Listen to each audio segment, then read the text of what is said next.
Mathéo Radio présente À haute voix la lecture intégrale des œuvres spirituelles majeures. Aujourd'hui, le disciple de Paul Bourget.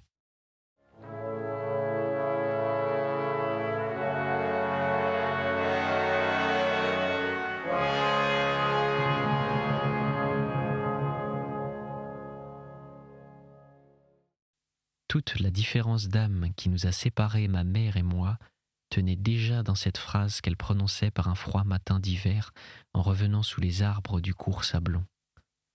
Je vois encore sa pèlerine, ses mains dans son manchon de vison doublé de soie brune d'où sortait à moitié son livre, la sincérité de son visage même dans son pieux mensonge, et tandis qu'elle disait « Il ne faut jamais demander pourquoi », je vois ses yeux qui trop souvent, depuis lors, m'ont regardé d'un regard qui ne me comprenait pas. Et dès cette époque, elle ne soupçonnait en rien ma nature d'enfant méditatif, pour lequel penser, c'était déjà se demander toujours et à propos de toute chose, pourquoi ? Oui, pourquoi ma mère m'avait-elle trompé ? Car je savais que mon père n'allait à aucune espèce d'office. Et pourquoi n'y allait-il pas ? Les graves et tristes accents des moines cachés entonnaient les répons de la messe, et moi je me perdais dans cette question. Je savais, sans bien apprécier les motifs de cette supériorité, que mon père comptait parmi les premiers de la ville. Que de fois à la promenade étions-nous, lui et moi, arrêtés par quelque ami qui, tapotant ma joue, me disait « Eh bien, nous deviendrons un grand savant comme le père !» Quand ma mère prenait son avis, c'était pour l'écouter avec la soumission d'un instinctif respect. Elle trouvait donc naturel qu'il n'accomplît pas certaines actions qui pour nous étaient obligatoires. Nous n'avions pas les mêmes devoirs, lui et nous. Cette idée ne se formulait pas dès lors dans mon cerveau d'enfant avec cette netteté, mais elle y déposait le germe de ce qui allait être plus tard une des convictions de ma jeunesse, à savoir que les mêmes règles ne gouvernent pas les hommes très intelligents et les autres. Ce fut là, dans cette petite église, et docilement penché sur mon paroissien, que le grand principe de ma vie a pris naissance. Ne pas considérer comme une loi, pour nous autres qui pensons, ce qui est et doit être une loi pour ceux qui ne pensent pas. De même que j'ai reçu de mes conversations avec mon père, à ce même âge, durant nos promenades, le premier germe de ma vue scientifique du monde. La campagne autour de Clermont est merveilleuse. Et quoique je sois au rebours du poète, un homme pour qui le monde extérieur existe très peu, j'ai gardé à jamais, au fond de ma mémoire, l'image des horizons qui ont entouré ces promenades. Tandis que la ville d'un côté regarde vers la plaine de la Limagne, elle s'adosse de l'autre côté au dernier contrefort de la chaîne des Dômes. L'échancrure des cratères éteints, la boursouflure des éruptions calmées, les coulées de lave refroidies donnent aux lignes de cette montagne volcanique une ressemblance avec les paysages que le télescope découvre dans ce cadavre de planète qui est la Lune. C'est donc là-bas un sauvage et grandiose souvenir des plus terribles convulsions du globe, et ici la plus jolie rusticité de chemins pierreux entre les vignes de ruisseaux murmurant sous des saules et parmi des châtaigniers.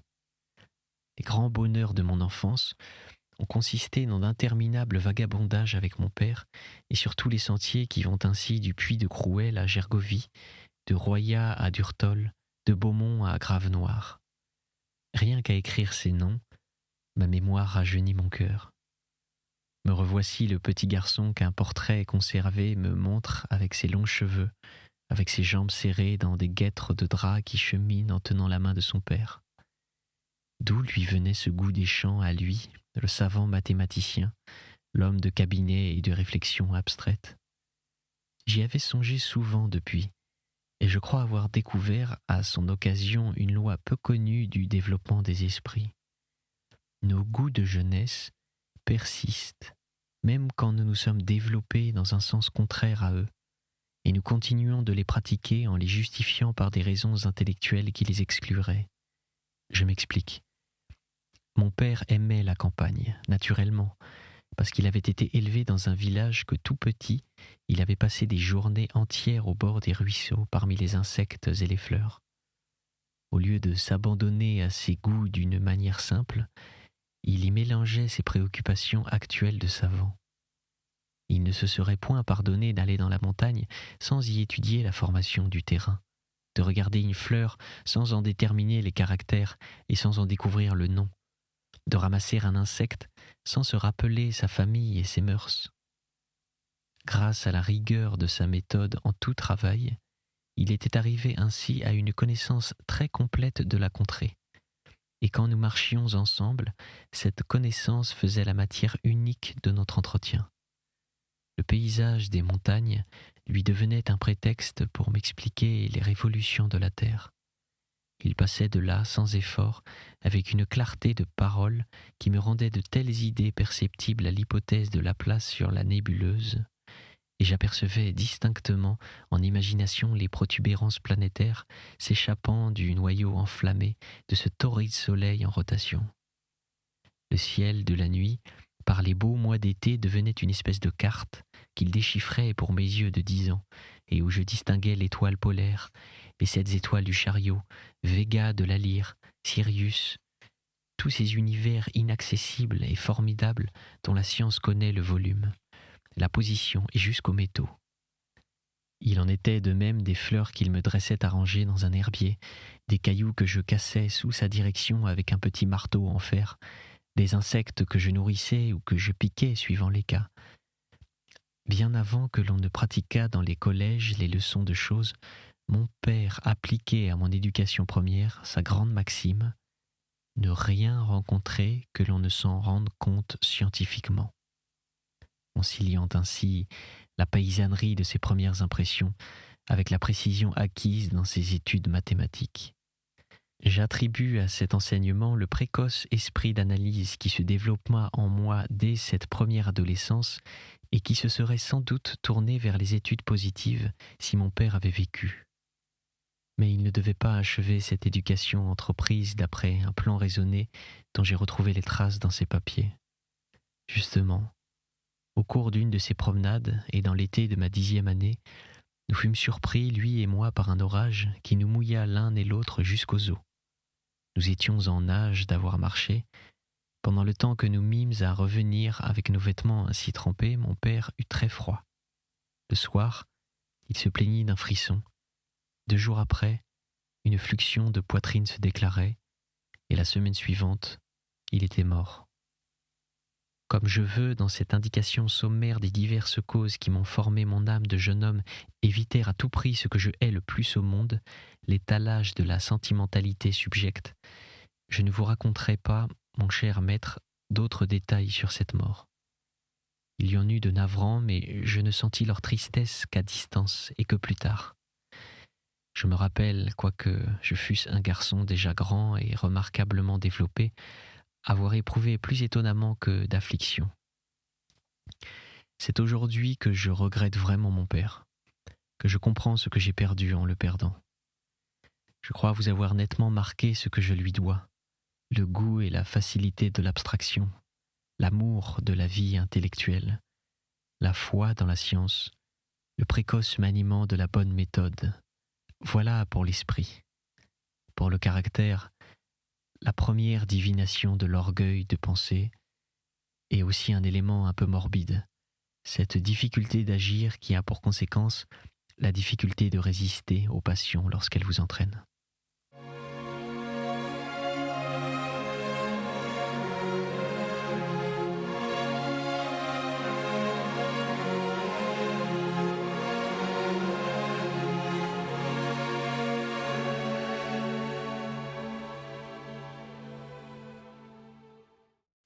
Je voudrais marquer aussi nettement ce que je crois devoir à ma mère. Tout d'abord, j'aperçois ce fait que cette seconde influence agit sur moi par réaction, tandis que la première avait agi directement. À vrai dire, cette réaction ne commença qu'au jour où, devenue veuve, elle voulut s'occuper de me diriger elle-même. Jusque-là, elle m'avait abandonné à l'éducation paternelle. Cela peut sembler étrange que demeurer seuls au monde, elle et moi, elle si énergique, si dévouée, et moi si jeune, nous n'ayons pas vécu, au moins durant ces années-là, en complète communion de cœur. Il existe en effet une psychologie rudimentaire pour laquelle ces mots, mère et fils, sont synonymes d'absolue tendresse, d'entente intime des âmes. Peut-être en va-t-il ainsi dans les familles de traditions anciennes, quoique en nature humaine je ne crois guère à ce qui suppose une simplicité entière des rapports entre personnes d'âge et de sexe différents. En tout cas, les familles modernes présentent sous les étiquettes conventionnelles les plus cruels phénomènes de divorce secret, de mésintelligence foncière, quelquefois de haine, qui se comprennent trop quand on pense à leurs origines. Il se fait depuis 100 ans des mélanges de province à province et de race à race qui ont chargé notre sang à tous, d'hérédité par trop contradictoire. Des gens se trouvent être nominalement de même famille, qui n'ont pas un trait commun dans la structure mentale et morale. Par suite, l'intimité quotidienne entre ces êtres devient une cause de conflits quotidiens et de dissimulation constante. Ma mère et moi, nous en sommes un exemple que je qualifierais d'excellent. Si le plaisir de rencontrer la preuve très nette d'une loi psychologique ne s'accompagnait d'un cuisant regret d'en avoir été la victime. Mon père, je vous l'ai dit, était un ancien élève de l'école polytechnique et le fils d'un ingénieur civil. Je vous ai dit aussi qu'ils étaient tous deux de race lorraine.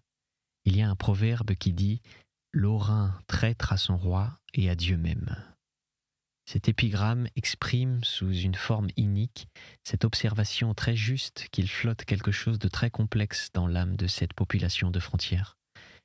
Les Lorrains ont toujours vécu sur le bord de deux races et de deux existences, la germanique et la française. Qu'est-ce que le goût de la traîtrise, d'ailleurs, sinon la dépravation d'un autre goût admirable au point de vue intellectuel, celui de la complication sentimentale ? Pour ma part, j'attribue à cet atavisme le pouvoir de dédoublement dont je vous parlais au commencement de cette analyse. Je dois ajouter que j'ai souvent éprouvé, quand j'étais enfant, d'étranges plaisirs de simulation désintéressée qui procédaient évidemment du même principe. Il m'est arrivé de raconter à mes camarades toutes sortes de détails inexacts sur moi-même, sur mon endroit de naissance, sur l'endroit de naissance de mon père, sur telle promenade que je venais de faire, et non pas pour me vanter, mais pour être un autre, simplement. J'ai goûté plus tard des voluptés singulières à étaler les opinions les plus opposées à celles que je considérais comme la vérité, pour le même bizarre motif. Jouer un rôle à côté de ma vraie nature m'apparaissait comme un enrichissement de ma personne, tant j'avais d'instinct le sentiment que se déterminer dans un caractère, une croyance, une passion, c'est se limiter. Ma mère, elle, est une femme du Midi, absolument rebelle à toute complexité, pour qui les idées de choses sont seules intelligibles. Dans son imagination, les formes de la vie se reproduisent concrètes, précises et simples. Quand elle pense à la religion, elle voit son église, son confessionnal, la nappe de la communion, les quelques prêtres qu'elle a connus, le livre de catéchisme où elle a étudié petite fille. Quand elle pense à une carrière, elle en voit l'activité positive et les bénéfices. Le professorat, par exemple, où elle a désiré que j'entrasse, c'était pour elle Monsieur Limassey, le professeur de mathématiques, l'ami de mon père. Et elle me voyait pareil à lui, traversant la ville 2 fois le jour, en jaquette d'alpaga et en panama l'été, les pieds protégés l'hiver par des socques et le corps pris dans un paletot fourré avec un traitement fixe, les revenants bons des répétitions et la douce assurance d'une retraite. J'ai pu étudier à propos d'elle combien cette nature d'imagination rend ceux qu'elle domine incapables de se figurer l'intérieur des autres âmes.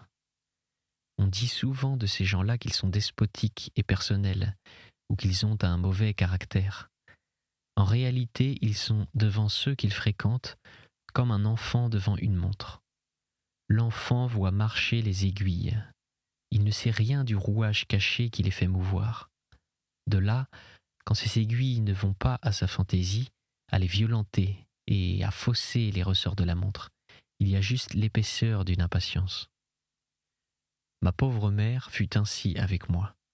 Et dès la semaine qui suivit notre commun désastre, je me sentis presque aussitôt tomber vis-à-vis d'elle dans un état de malaise indéfinissable, mais sans qu'un fait précis eût donné corps à ce malaise.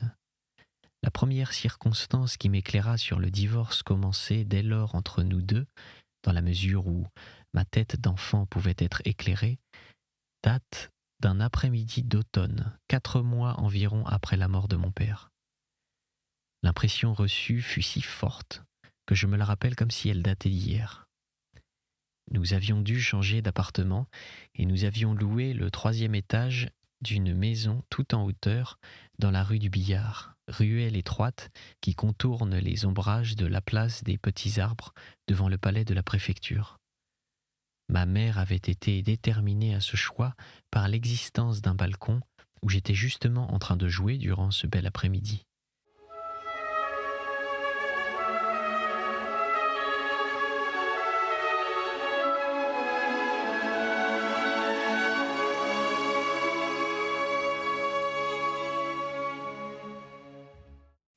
Mon jeu, vous y reconnaîtrez le tour scientifique imprimé par mon père à mon imagination, consistait à conduire un caillou qui me représentait un grand explorateur d'un bout à l'autre de ce balcon, et parmi d'autres pierres prises dans les pots de fleurs.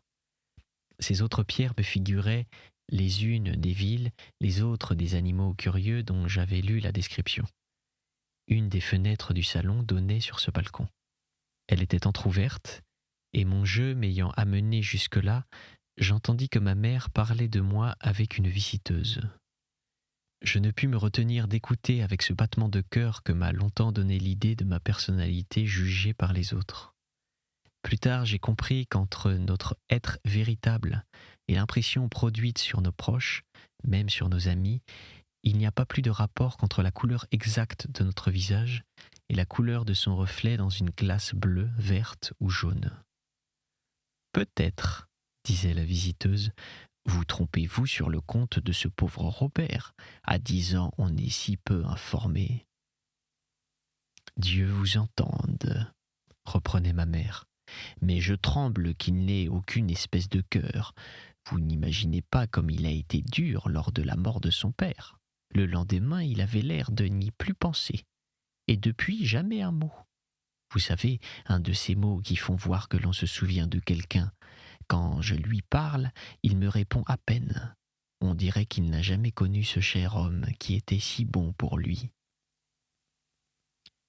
J'ai lu quelque part que Mérimée, tout enfant, avait été grondé, puis chassé d'une chambre par sa mère qui, lui, à peine sorti, éclata de rire. Mérimée entendit ce rire. Il constata comme on lui avait joué la comédie de l'irritation et il sentit se creuser sur son cœur un pli de défiance qui ne s'effaça jamais. Cette anecdote me frappa beaucoup lorsque je la rencontrai. L'impression du célèbre écrivain m'offrait une analogie saisissante avec l'effet que produisit sur moi le fragment de causerie entendu sur le balcon. C'était bien vrai que je ne parlais jamais de mon père, mais c'était si faux que je l'eusse oublié. J'y pensais au contraire sans cesse. Je ne longeais pas un trottoir, je ne traversais pas une rue, je ne regardais pas un de nos meubles, sans que le souvenir du mort ne s'éveillât en moi avec une obsession qui me faisait mal. À cette obsession se mêlait un étonnement épouvanté qui l'eût disparu pour toujours, et le tout se confondait dans une espèce d'appréhension anxieuse qui me fermait la bouche quand on m'entretenait de lui. Je me rends bien compte maintenant que ce travail de ma pensée ne pouvait être connu de ma mère. Sur le moment, et quand je l'entendis condamner ainsi mon cœur, j'éprouvai une humiliation profonde. Il me sembla qu'en parlant de la sorte, elle n'agissait pas avec moi comme elle aurait dû. Je la sentis injuste. Et par une timidité de petit garçon encore farouche et mal apprivoisé, et au lieu de la ramener sur mon compte, je me crispai là sur place contre cette injustice. À partir de cette minute, une impossibilité de me montrer jamais à elle était née en moi. Je sentis cela aussi, et que lorsque ses yeux se poseraient sur les miens pour y chercher mes émotions, j'éprouverais un irrésistible besoin de lui cacher mon être intérieur. Ce fut là une première scène, Ce rien peut-il même s'appeler de ce gros nom, bientôt suivi d'une seconde, que je note malgré son insignifiance apparente. Les enfants ne seraient pas des enfants si les événements importants de leur sensibilité n'étaient pas puérils. J'étais à cette époque déjà passionné de lecture, et le hasard m'avait mis entre les mains des volumes très différents de ceux qui se donnaient en prix dans les distributions. Voici comment, quoique mon père, en sa qualité de mathématicien, eût peu de lettres, il aimait quelques auteurs qu'il comprenait à sa manière. Et en retrouvant plus tard quelques-unes de ses notes sur ces auteurs, j'ai pu apprécier à quel degré la sensation des littératures est chose personnelle, irréductible, incommensurable, pour emprunter un mot à sa science favorite, c'est-à-dire qu'il n'y a pas de commune mesure entre les raisons pour lesquelles deux esprits goûtent ou repoussent un même écrivain. Entre autres ouvrages, mon père possédait dans sa bibliothèque une traduction de Shakespeare en 2 volumes, sur lequel on m'asseyait pour hausser ma chaise devant la table quand le temps fut venu de quitter mon siège de bébé. On me laissait ensuite, et sans y prendre garde, manier ces volumes illustrés de gravures qui incitèrent bientôt ma curiosité à lire des morceaux du texte. C'était une Lady Macbeth se frottant les doigts sous le regard terrifié du médecin et d'une servante, d'un Othello entrant le poignard à la main dans la chambre des Desdémones et penchant sa face noire sur la blanche forme endormie, un roi Lear déchirant ses vêtements sous les zigzags des éclairs, un Richard III couché dans sa tente et environné de spectres. Et du texte qui accompagnait ces gravures, je lus tant et tant de fragments que je finis par me familiariser avant ma 10e année avec ces drames qui exaltaient mon imagination dans ce que j'en pouvais saisir, sans doute parce qu'ils ont été composés par des spectateurs populaires et qu'ils comportent un élément de poésie primitive et un grossissement enfantin. J'aimais ces rois qui défilaient joyeux ou désespérés à la tête de leur armée, qui perdaient ou gagnaient des batailles en quelques instants, ces tueries accompagnées de fanfares parmi les drapeaux déployés et les apparitions, ces rapides passages d'un pays à un autre, et cette géographie chimérique. Enfin, ce qu'il y a de très abrégé, de presque rudimentaire dans ces pièces, et particulièrement dans les chroniques, me séduisait au point que resté tout seul, il m'arrivait de les jouer avec des chaises qui devenaient ainsi York, ou Lancaster, Warwick ou Gloucester. Oh, naïveté! Mon père, lui, dans les répugnances pour les réalités douloureuses de la vie, était extrême. C'était À haute voix, une émission de KTO Radio. Aujourd'hui, Le disciple de Paul Bourget. Lecture, Pierre Deveau. Captation et réalisation, Alexis Duménil et Thibaut Dagalier. Une émission disponible en podcast sur ktoradio.com et sur l'application KTO Radio.